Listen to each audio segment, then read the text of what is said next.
porte mon choix sur toi. Je vais te suivre. Je vais te servir. Car tu es mon unique Seigneur. Et mon unique Sauveur. Je me sépare du passé. Je me sépare du péché. Tu restes mon seul conseiller. Que ma vie soit basée sur la parole de Dieu. Au nom de Jésus. À cause de cela, je fléchis le genou devant le Père, duquel tire son nom toute famille dans les cieux et sur terre. Et ce qu'il dit, recevoir Christ, c'est une chose. Être baptisé, c'est une chose. Vous comprenez? Amen. Mais vivre le Christ en est une autre. Et c'est là où nous sommes appelés. J'ai le choix d'embarras, je peux choisir n'importe quel verset. Ça va nous conduire là. Parce que tout parle de Jésus. À tout hasard, je prends le verset que vous connaissez, Jean 3. Et là, nous trouvons, je vais parler d'une personne qui s'appelle Nicodème. Qui ne connaît pas Nicodème? Tout le monde le connaît. On a tellement entendu parler de lui. Mais ce que je veux dire ici, la réponse de Jésus à Nicodème.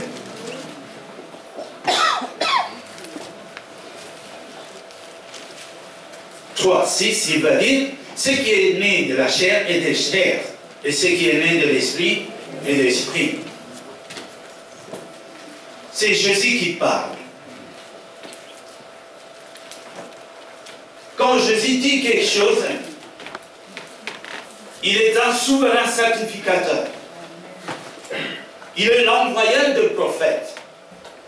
Tous ceux qui sont venus sur terre pour prophétiser, pour parler, pour enseigner, pour dire quoi que ce soit concernant Dieu, ont été mandatés par le Christ.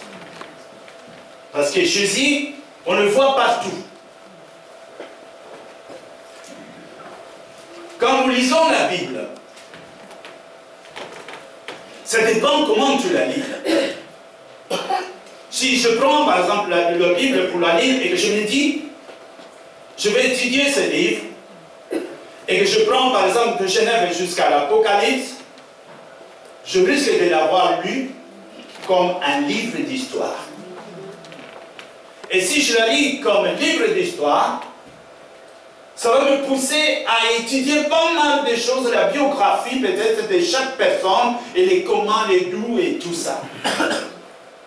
Mais si nous lisons la Bible dans cette optique, nous allons rater, nous allons passer à côté de la véritable révélation qui est cachée dans la parole de Dieu.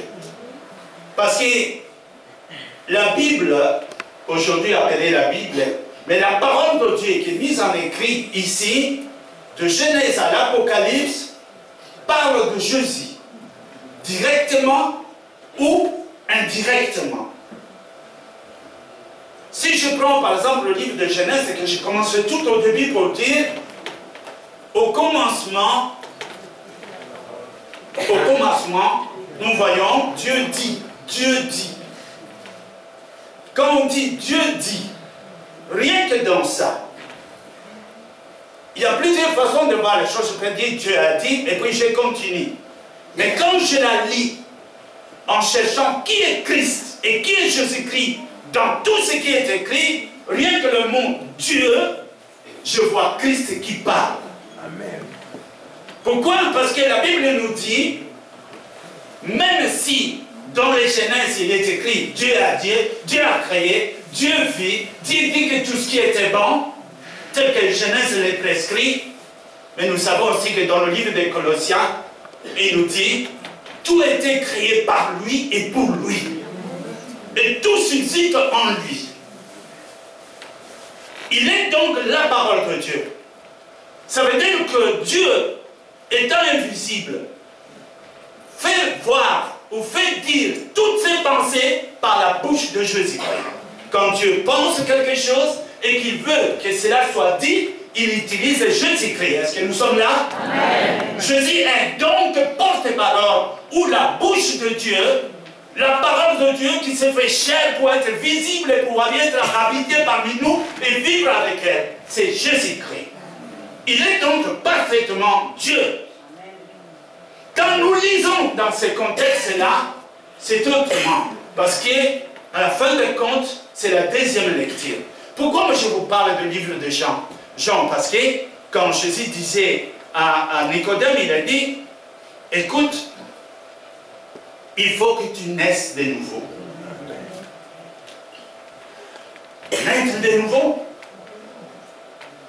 Il y a quelqu'un qui est un Chinois, j'ai vu cette histoire, un Chinois qui a beaucoup étudié. Il était donc un universitaire, je ne sais pas qu'est-ce qu'il a fait au juste, mais il connaissait tellement de choses. Il étudie aussi les livres et les versions de Darwin et tout. Et voilà qu'un jour, il tombe sur l'évangile de Dieu. Et là, il voit, il dit, mais je ne comprends pas. Vous prétendez que le monde peut changer par la simple foi à une divinité que vous citez.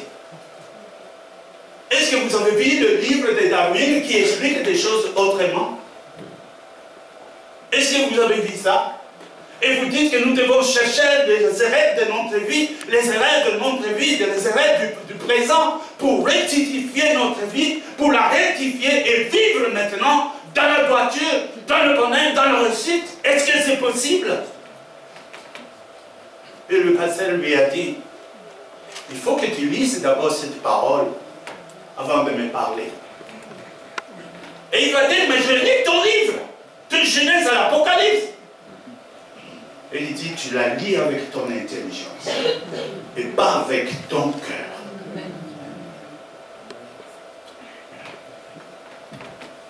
Que le Saint-Esprit nous aide aujourd'hui.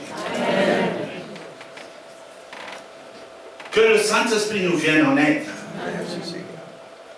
Parce que si nous regardons et nous écoutons cela, cela nous renvoie, je dis, naître de nouveau. Mais naître de nouveau, mais je pense plus, lire de nouveau. Lire encore la Bible.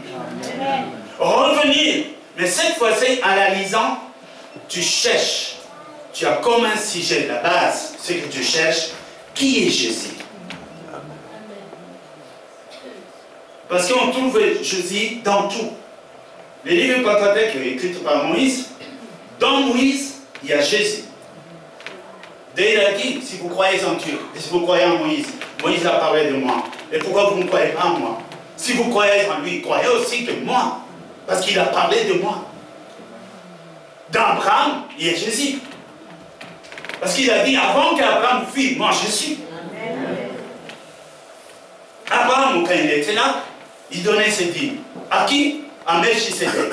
Mais qui est Melchisédek? Un type de Christ. Il n'a pas de généalogie. Personne ne sait où il commence, là il a fini. Roi de shalom, loi de paix. C'est le prototype de Christ. Donc Christ était avec Abraham, sous une autre domination. Rappelez-vous que quand Jésus était ressuscité, est-ce que les femmes qui ont vécu avec Jésus, qui ont mangé avec lui, est-ce que l'ont reconnu? Non. Quand ils ont vu, ils croyaient même quelqu'un. Mais en voulant s'approcher, ils voulaient même toucher Jésus. Alors Jésus dit, ne me touche pas. Parce que ce n'est pas le même corps. C'est un autre corps. Le Saint-Esprit nous invite, bien-aimés, écoute-moi bien, à prendre encore une fois ton livre et à le lire sous maintenant la lumière de l'Esprit. Et essayer de comprendre la Bible, pas comme une histoire. Pas comme une histoire. Je peux la lire comme une histoire, mais je peux chercher aussi à comprendre où est Christ dans tout cela et quelle est ma part dans chaque verset. Parce qu'en examinant bien la Bible et les écrits, je dis ça à quelqu'un, quand tu la lis, là où c'est marqué à notre nom, mets ton nom et tu comprendras. Amen. Donc, je ne parlerai pas de moi, je ne parlerai pas de tous ces gens-là, mais je veux mettre mon nom, parce que nous sommes tous des appelés, des invités de Dieu, et Dieu a voulu faire de nous des disciples. Nous sommes en quelque sorte des apôtres. Les mots apôtres signifient tout simplement les envoyés. Si tu es envoyé, si Dieu t'a envoyé, en quelque sorte, tu es aussi l'apôtre. Tu es le porteur de message. Tu es celui qui vient pour annoncer la bonne nouvelle. Et nous devons chercher notre part dans tout cela. Parce que si nous ne le faisons pas, nous vivrons la superficielle. Et dans la superficielle, tu ne peux pas te mettre en face d'un scientifique. Vous comprenez? Les scientifiques, ils ont beaucoup étudié. Ils ont des explications de tout. Ils renvoient tout dans les 45 millions d'années beaucoup plus tard là-bas. Allez vérifier ça. Pour un homme, il me parle des 45 millions d'années. C'est difficile de le comprendre, mais pas par l'esprit. Quand tu as l'Esprit de Dieu devant toi, il va fermer sa bouche. Parce que ça sera différent. Nous avons besoin d'une arme solide. Nous avons besoin d'une présence beaucoup plus vivante. Et je dis même, pour parler de Jésus, je ne parlerai pas de l'histoire de Jésus. L'histoire d'un homme commence après sa mort. Jésus est vivant. Donc son histoire ne peut pas commencer parce qu'il n'a pas encore mis un point final. Il est vivant, il est éternel. Et la Bible nous appelle donc, comme Jésus va dire à Nicodème, il faut naître de nouveau. Moi je t'ai dit, il faut lire de nouveau.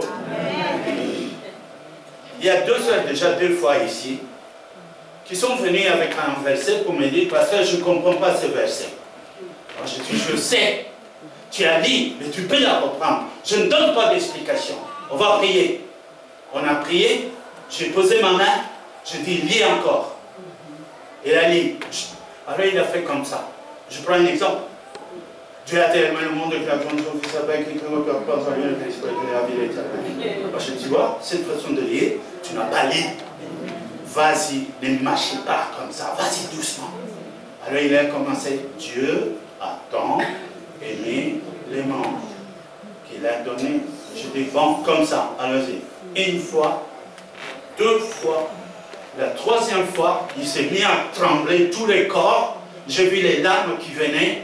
Il a dit, pasteur, arrête, j'ai compris. Lire avec le cœur. Lire avec le cœur. C'est autre chose. Parce que si tu lis avec ton intelligence, tout de suite, c'est un livre d'histoire. Mais si tu lis avec ton cœur, tu découvres le mystère de Dieu, tu découvres la vie qui est cachée dans cette parole. Et à partir de ce moment, tu sens en toi.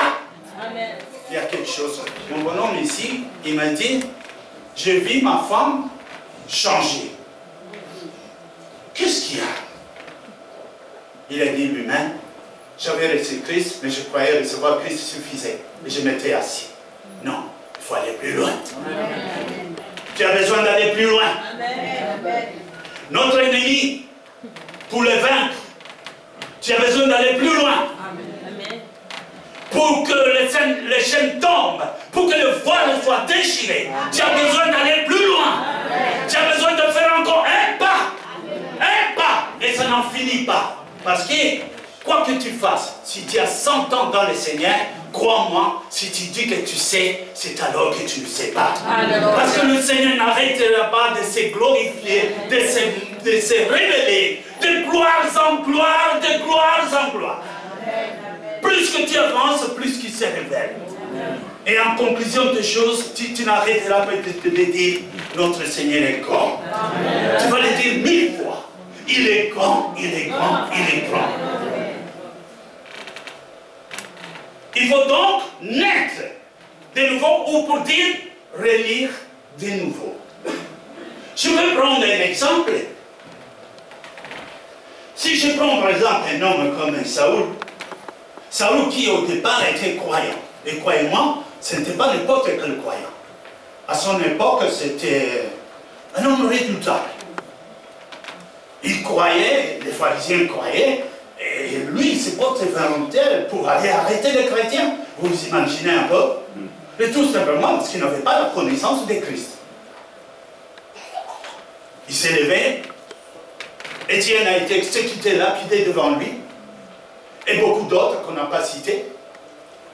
Il était témoin. Il approuve. Et il était content. Peut-être qu'il disait aussi Alléluia après la mort de chaque chrétien. Mais le jour que Christ le visite, les jours il rencontre le Christ. Et quand il va, Jésus va dire, il va poser la question à Jésus, mais qui es-tu?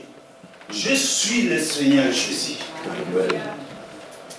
Je suis le Seigneur. Pourquoi tu me persécutes?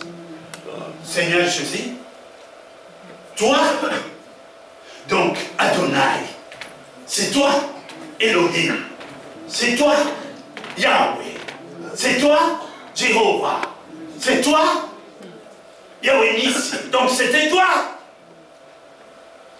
Et alors il y avait une grande confusion en lui et il fallait que les écailles tombent.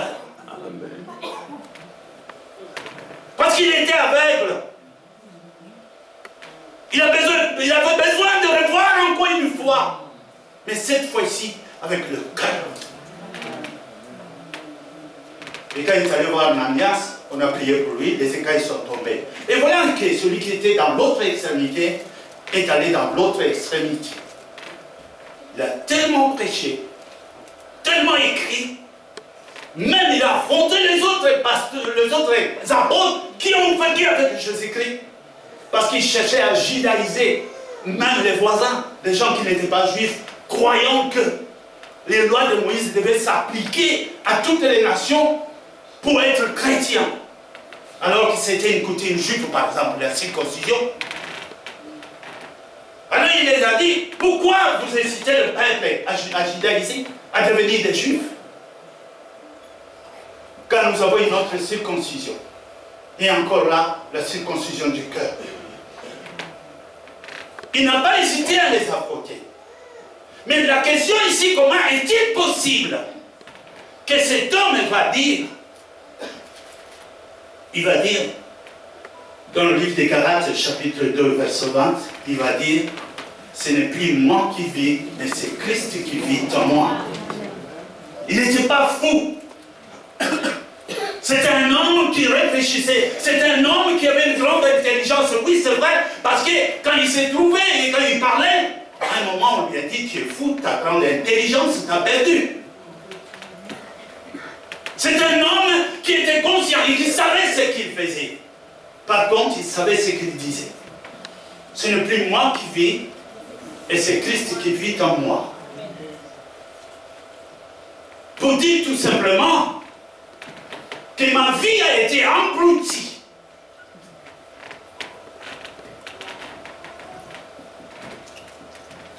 Je me suis noyé avec le Christ.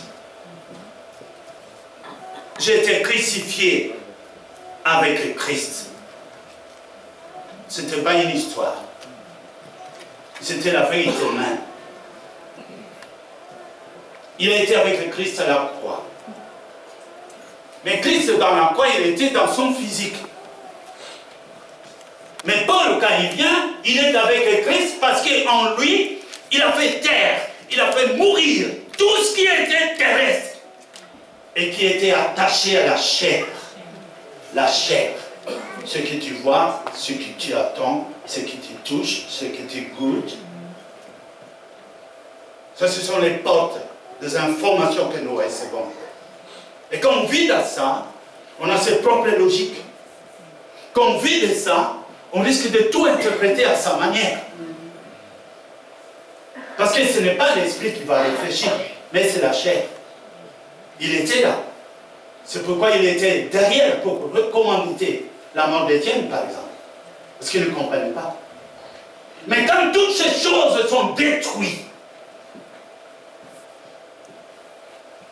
comprenez l'appel de Christ. Christ vous appelle à sortir de vos logiques. La parole de Dieu nous invite à quitter les bases que tu t'es construit. Les enseignements que tu as réussi et qui te disaient, tu es fort, fais, tu vas vaincre. Quelquefois on vient parce que c'est une religion. Nous ne sommes pas dans une religion. Nous ne sommes pas liés à quelque chose pour travailler ou pour laver les cerveaux. par les forces de prédication pour faire de vous certains êtres dont nous voulions que vous soyez. Ce n'est pas cela. C'est plutôt une relation. Non pas une religion, mais une relation. C'est d'entrer en contact avec ton Créateur. Amen. Et le Seigneur ne peut pas venir habiter avec toi si tu es encore dans le monde ancien. Si tu vis dans une vie idolâtrique. Nous vivons dans une vie idolâtrique, des idoles, sans même savoir nous rendre compte que c'est l'idolâtre. Parce que la parole de Dieu ne pourra jamais s'accomplir en vous, dans ce qui concerne le premier commandement, quand Dieu a dit, tu aimeras ton Dieu de toute ta force, de toute ton intelligence, de toute ton âme, par-dessus tout. Comment c'est possible? Il faut une raison. Cet amour ne peut pas être motivé ni actionné s'il ne trouve pas ses raisons. Je dois abandonner des tas de choses, je dois me séparer des amis, je dois quitter mes anciennes habitudes. J'étais celui qui buvait toujours, je dois arrêter, il doit avoir une raison. Ce n'est pas le médecin qui parle. Moi, je me réjouissais. Il y a des choses qui, pour moi, à l'époque, c'était un gain. J'aimais bien tromper mon mari, j'aimais bien tromper ma femme, c'était bien, tout allait bien. Et voilà que je dois me séparer de toutes ces choses. Mais il doit y avoir une raison, tu dois trouver quelque chose de plus grand. Tu as besoin de quelque chose de plus grand. Il y a un trésor caché dans la parole de Dieu. Il y a un trésor caché. Il y a quelque chose de plus grand que ce que tu convoites. Amen. C'est pourquoi si tu reviens encore une fois en arrière, la deuxième saison, la deuxième lecture, et cette fois-ci, c'est pas une lecture comme tu fais maintenant, et puis ça je lis, non. Qu'est-ce que tu vas dire? Seigneur, parle-moi. Et tu cherches la personnalité de Christ. Tout parle de Jésus. Le livre de 2 Corinthiens, chapitre 3, 14. C'est possible? Non. 3, 14. Vous allez voir un peu ce que la Bible dit ici. Cherchons l'explication. Il y a quelque chose que nous pouvons retenir quand Dieu dit quelque chose, ne ment pas. Ok? Nous sommes d'accord? Est-ce que la parole de Dieu peut mentir? Non. Cherchons donc les erreurs de notre côté. La Bible donc dit dans le verset 14, il dit, ils sont devenus durs d'entendement. Car jusqu'à ce jour, le même voix demeure quand ils font la lecture de l'Ancien Testament. Et ils ne se lèvent pas parce que c'est en Christ qu'il disparaît. C'est en Christ qu'il disparaît. Je parlerai donc de l'Ancien Testament. Je vais parler de Moïse, d'Ésaïe. Je vais parler d'Ézéchiel et de toutes ces personnes, de tous ceux qui sont en Jésus-Christ. Mais quand je finis ma lecture, je dois chercher la part. Qu'est-ce que Christ a à voir dans tout cela? Qu'est-ce que Christ veut m'enseigner dans tout cela? Si je prends par exemple l'exemple de Moïse, Moïse n'a été un exemple de Christ. Parce qu'à la fin des comptes, Dieu dira dans la prophétie, je vous enverrai un autre prophète, comme lui. Il a été l'exemple. C'est encore lui qui est né, et à sa naissance, on a massacré tous les enfants. Et Jésus, quand il vient, il va naître, on va encore massacrer tous les enfants. Dans le contraire seulement, Jésus est né dans les tables, et Moïse a grandi dans la maison de roi. À la différence seulement que Moïse conduisait les gens vers Canaan, là-bas, et que Jésus nous conduit dans le Canaan chez Jérusalem céleste. Voilà la différence. Mais en Moïse, il y a Jésus. Dans Ésaïe, il y a Jésus. Parce que nous pouvons conclure le livre d'Ésaïe comme étant le thème principal, celui qui nous révèle l'avenir de Messie. Alors, quand je commence à lire à cette façon-là, je commence aussi à comprendre. Et surtout, de comprendre ma part. Ta part. Parce que Arriverait un moment où tu vas lire, tu dis, je lis l'histoire de Jésus, je lis l'histoire de tel, et toi? Un jour, Jésus a dit, dans le livre d'Hébreux, chapitre 10, à partir de 5-7, il a dit, Père, puisque tu n'as voulu ni sacrifice ni offrande, et que tu m'as formé la chair. Alléluia. Il était là en train de rejeter tout ce qui était fait, le culte ancien, de tout ce qui était là, il était en train de rejeter, refusant même les offrandes et les sacrifices qui étaient offerts pour les péchés et pour tout tas d'autres choses. Mais voilà que tu m'as formé une chair, moi qui étais parole. Je deviens chair. Et je regarde sur le rouleau les livres, je regarde et je lis, je découvre qu'il est question de moi. C'est moi l'agneau. Et c'est moi le sacrificateur. Et alors il va dire, ah, puisque c'est comme ça, je viens, oh Dieu, pour faire ta volonté. Amen. Je vais vous dire quelque chose qui m'a bouleversé un jour.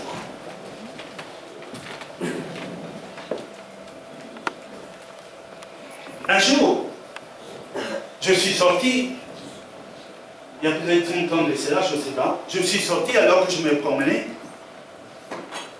Après que j'ai passé une expérience qui était tout à fait spirituelle.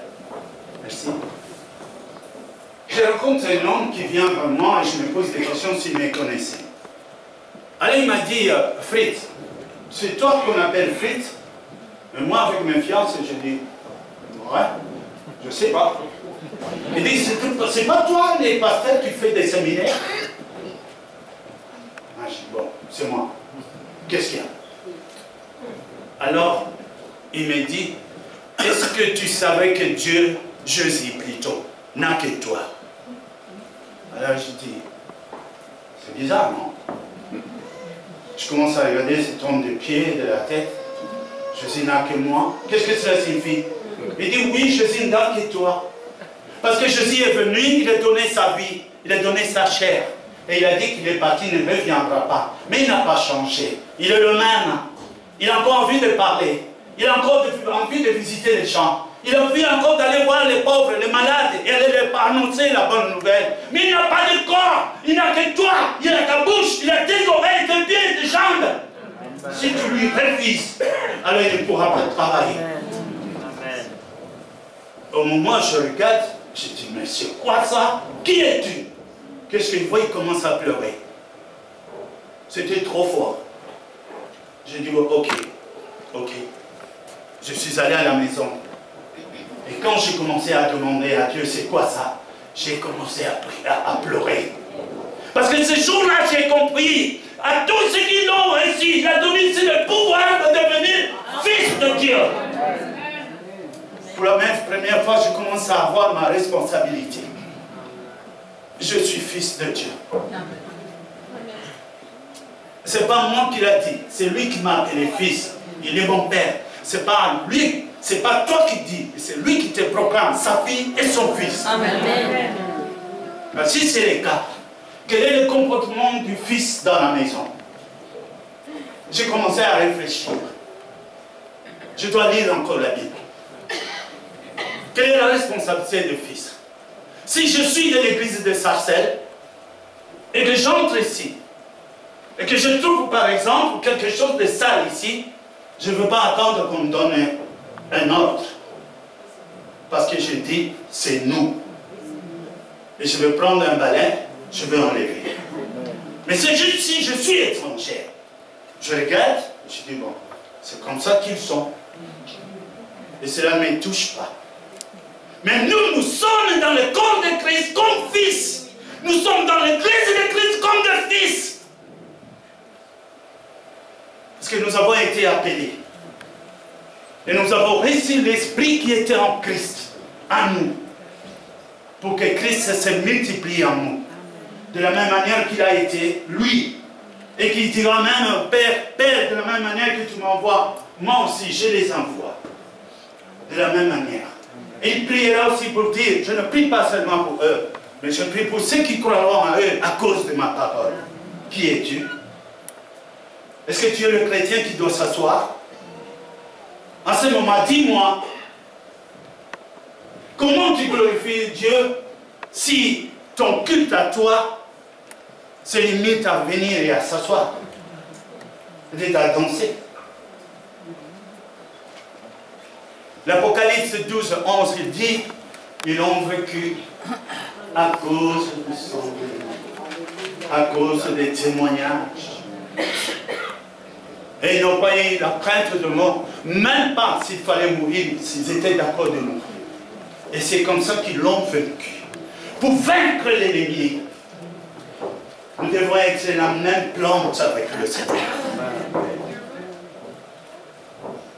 Si nous sommes de même plante, si nous sommes de la même plante, nous sous-attendons que tu es mort avec lui et que tu es ressuscité avec lui. Et que tu peux dire aussi, comme l'apôtre Paul a dit, ce n'est plus moi qui vis, mais c'est Christ qui vit en moi. Vous voyez les choses dans une autre dimension. Non pas seulement ça. Parce que là où se trouvent les fils, il y a une échelle. Les anges montent et les anges descendent. C'est-à-dire, les anges seront à votre service. C'est de cette façon que nous devons vaincre l'ennemi d'aujourd'hui. Les temps sont mauvais. Nous venons de chanter quelque chose ici. Pourquoi les nations se rebellent-ils et que nous disent où est donc leur Dieu? Nous venons de chanter ça. Et pourtant notre Dieu est réel. Il vit, il règne. Alléluia. Il fait tout ce qu'il veut. Amen. Mais il n'a que nous. Il n'a que toi. Il n'a que toi sous la main. Il a besoin de prophétiser. Il a envie encore de prouver sa mort et sa résurrection. Amen. Il a envie de chasser, d'écraser les démons sous les pieds. Amen. Mais qui va écraser? Ce sont tes pieds à toi. C'est toi. Si du moins tu quittes le superficiel et que tu entres un tout petit peu dans la profondeur. Pierre et Jacques et ses copains sont allés à la pêche et ils sont venus. On n'a pas trouvé de poisson. Jésus a dit, allez dans les eaux profondes. Dans les eaux profondes. Là, va encore beaucoup plus bas. Un seul verset, dans sa profondeur, peut te dévoiler toutes les Écritures. Amen. Même les Corans. Si vous êtes musulman, si tu entres dans la profondeur du Coran, ça va te conduire à Christ. Amen. Parce qu'il y a un sourate qui dit là-dedans, si vous avez des doutes, lisez aussi les livres qui sont venus avant. Et le seul livre qui est venu avant, c'est le livre de Moïse. Amen. Et si le Coran reconnaît Christ comme il n'y a pas eu de péché, Christ est Seigneur. Amen. Oh.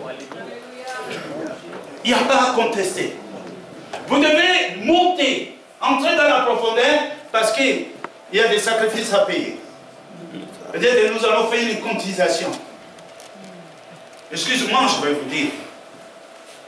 Si on fait une quantisation, entre qui et main, vous pouvez aussi fermer les oreilles, mais je vais vous dire.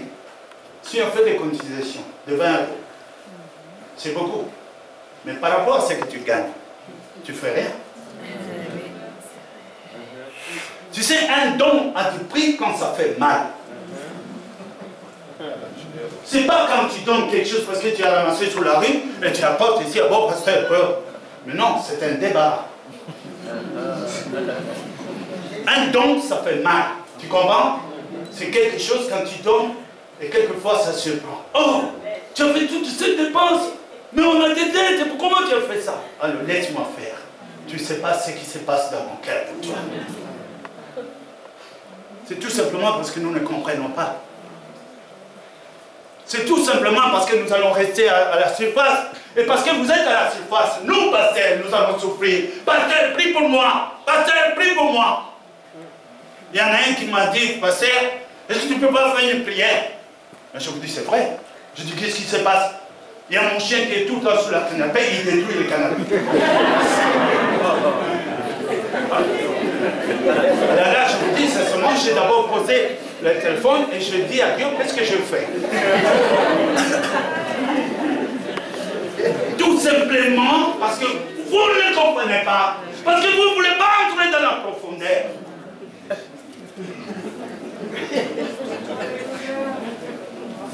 pour lui, il dit qu'il pose une question. Et moi, je dis à Dieu, si je fais du mal, alors pardonne-moi. Ça me tue, ça. Tu veux prier pour ton chien, pour le canapé?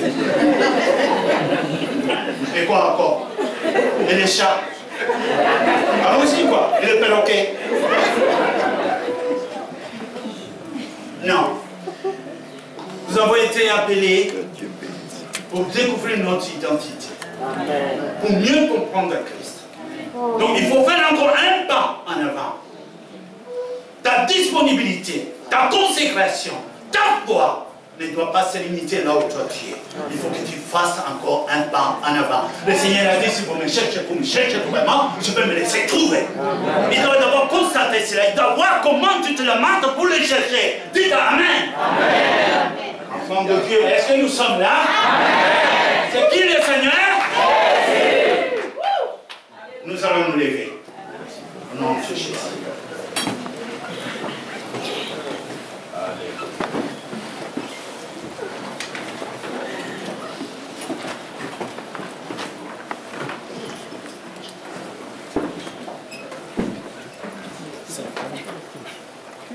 Répétez avec moi.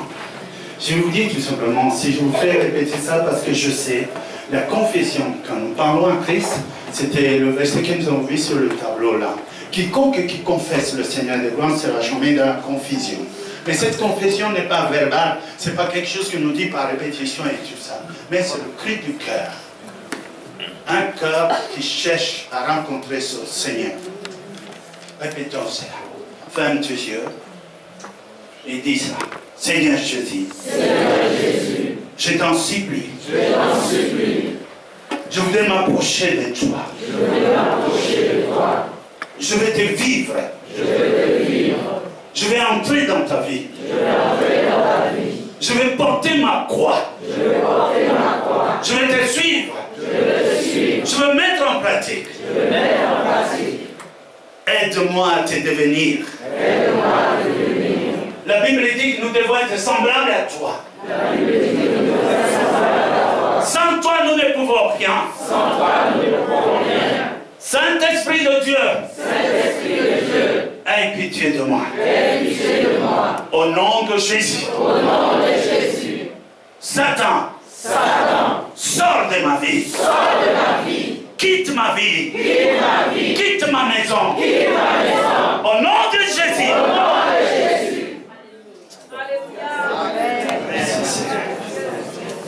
Père, je te rends grâce, je te remercie. Je te présente ici tes enfants, Seigneur, tels que nous sommes venus. Si nous sommes venus malades, nous voulons sortir guéris. Si nous étions faibles, Seigneur, nous voulons sortir forts. Viens nous donner la vie. Seigneur, tiens chacun de nous, tout un chacun qui est ici, et accompagne-les. Donne-lui la révélation. Saisis son cœur, Seigneur. Tourne son cœur vers toi. Et que les choses qui sont dérisoires, tout ce qui est de ce monde puisse disparaître. Que ce sont des choses passagères. Mais toi, tu es éternel. Et ta parole est vivante. Oh Dieu, viens et aide-nous. Que le nom de notre Seigneur Jésus soit béni. Soit levé. Soit loué. Dans l'éternité. Amen. Amen.